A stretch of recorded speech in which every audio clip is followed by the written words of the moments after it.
You are 24 years old. You are standing in a field in the middle of Maryland at 5:47 in the morning. It's 19 degrees outside. Your instructor hasn't spoken in 6 minutes. He's just watching you. This is the James J. Rowley Training Center, the place where Secret Service agents are either built or broken. Most people have never heard of it. That's intentional. You ran 3 miles before sunrise. You've qualified on 4 different firearms. You've been screamed at, sleep-deprived, and psychologically pressured every single day for the last 18 weeks. And you haven't quit. That's not a compliment. That's just a fact. You're not protecting anyone yet. You're not standing near any president.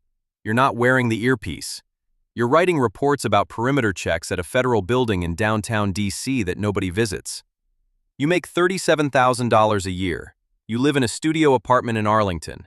You eat the same meal prep every Sunday because you can't afford to think about food during the week. But you pass the polygraph. You pass the psychological evaluation. You pass the background check so thorough that investigators talk to your 3rd-grade teacher. You're in. That's more than 95% of applicants can say. You stand in that field in the cold, and you wait. Level 2, standing post.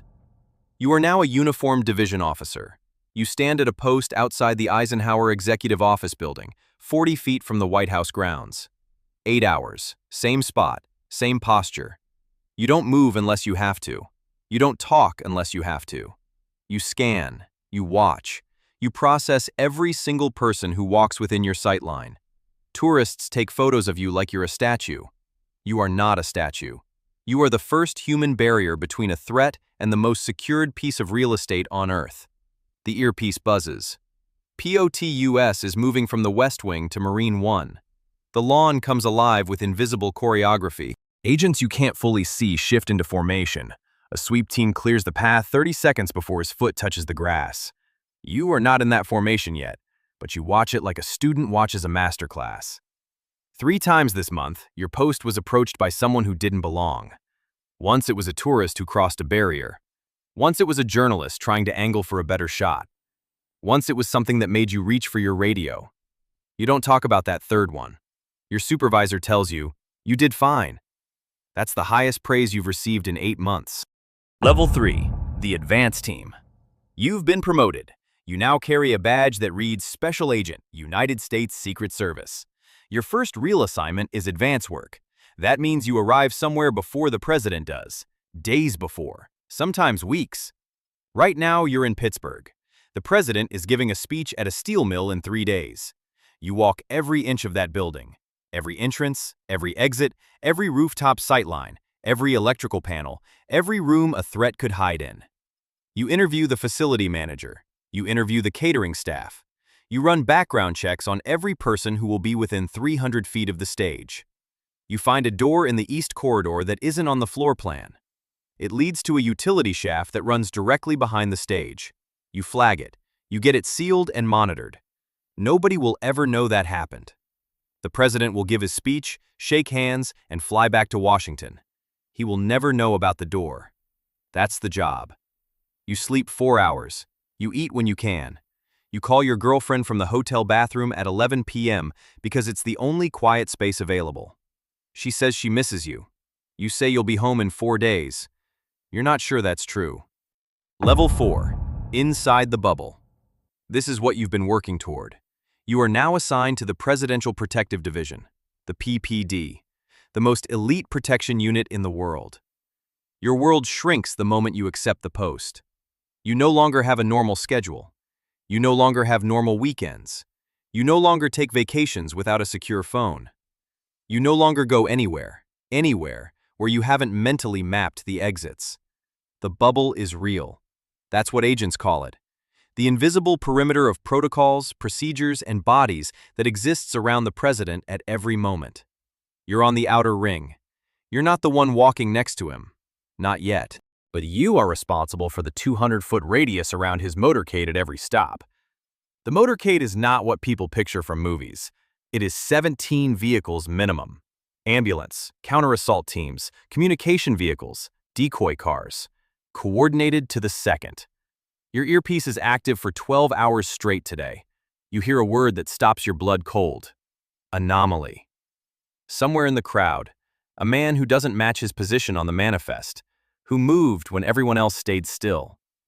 12 agents respond without a single public word exchanged. It was nothing, a confused attendee.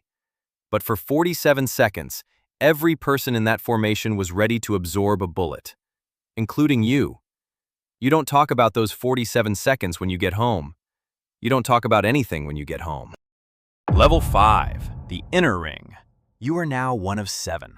7 agents who form the innermost circle of protection around the President of the United States at all times. When he walks to the podium, you are 4 feet behind him. When he steps off Air Force One, you step off first. When he enters a foreign country, you enter the night before, and you don't leave until his wheels are off the ground. You have now traveled to 34 countries in 26 months. You have stood in the rain outside a palace in Riyadh while a diplomatic dinner lasted 6 hours longer than scheduled. You have pulled the president physically, not dramatically, but firmly, efficiently, away from a crowd surge at a rally in Phoenix. You have not slept more than 5 consecutive hours in 2 years. Your mind has become a machine. You categorize threats before your conscious brain processes what it's seeing. Hands, eyes, clothing, body language, distance, movement, all of it runs simultaneously. But there is a cost. Your girlfriend is now your ex-girlfriend. She said you looked through her instead of at her. She said you stopped being present 6 months before you actually left. You sat with that for a long time. And then your phone buzzed with a schedule change, and you put your coat on and you went back to work. The job doesn't pause for grief.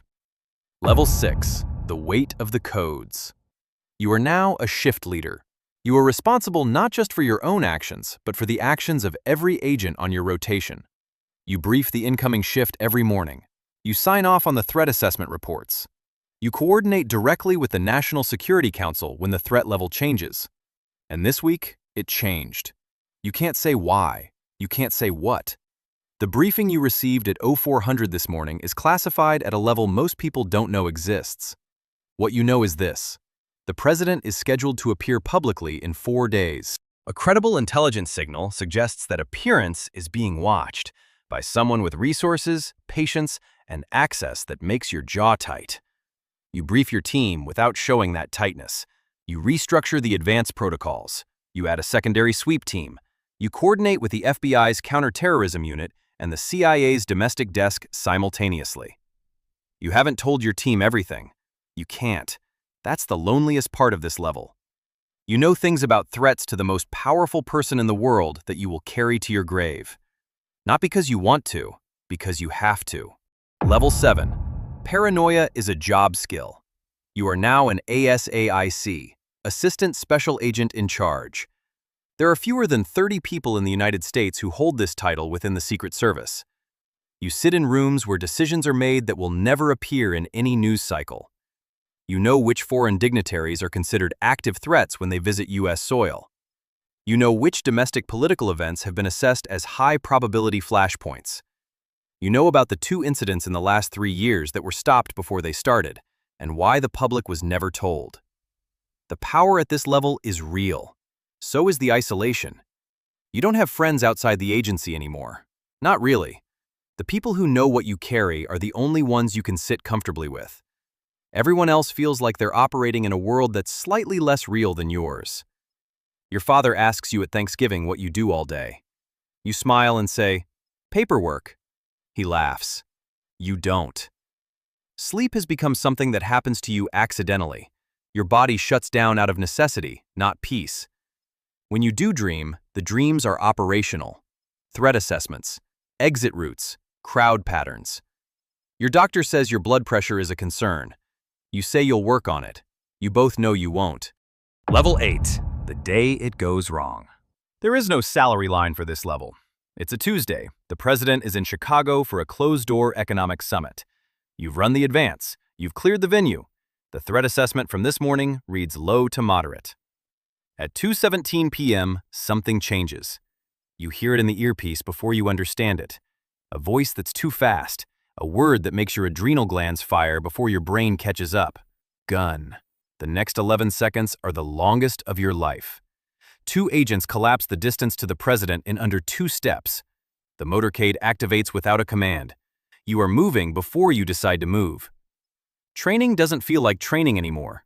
It feels like biology. The president is in the vehicle. The vehicle is moving. What happened in that room will not be confirmed, denied, or discussed publicly for 17 years, if ever. What you know is that you are standing in a hallway in Chicago at 2:19 p.m. Your hands are steady. Your heart is not. You key the radio. You give your status report. Your voice is flat and professional. And then you stand there, completely alone in that hallway, for exactly 4 seconds. And in those 4 seconds, every year of training, every missed birthday, every relationship you watched dissolve from a distance, every sleepless night, every secret you swallowed, it hits you all at once. 4 seconds. Then the radio buzzes again, and you go back to work. Level 9. The exit that never fully happens. You are now the special agent in charge. You run it all. You are the final decision maker for presidential protection operations. Every protocol, every personnel assignment, every contingency plan. Yours. You testify before closed Senate committees. You brief the chief of staff. You have a direct line to the director. The public doesn't know your name. That's how you know you've done your job. But something has shifted. 21 years in, you have started to see the machine from the outside for the first time. You understand that the thing you've protected isn't just one man. It's a symbol, a continuity, a chain that goes back to the moment this job was created after a president was shot in 1901. You are a link in that chain. And links don't get to ask whether the chain is worth it. They just hold. Your body is beginning to show the math. 2 knee surgeries, hearing loss in your left ear from a weapons discharge incident in 2019, a sleep study that produced results your doctor called concerning. You are 46 years old and you feel 60. You have protected 3 different presidents. You have stood between the most powerful office in the world and the worst intentions of human beings, and you have never, not once, failed. That is the record. That is the thing you will never say out loud, because the moment you say it, the universe collects what it's owed. Final level, what you carry home. You are retired now. It happened on a Thursday, a ceremony, a plaque, handshakes from people who understood what the years cost and people who didn't. You drove home alone. You sat in your car in the driveway for a long time. The house is quiet in a way that used to feel like relief and now feels like noise. There's no earpiece, no radio, no schedule, no formation.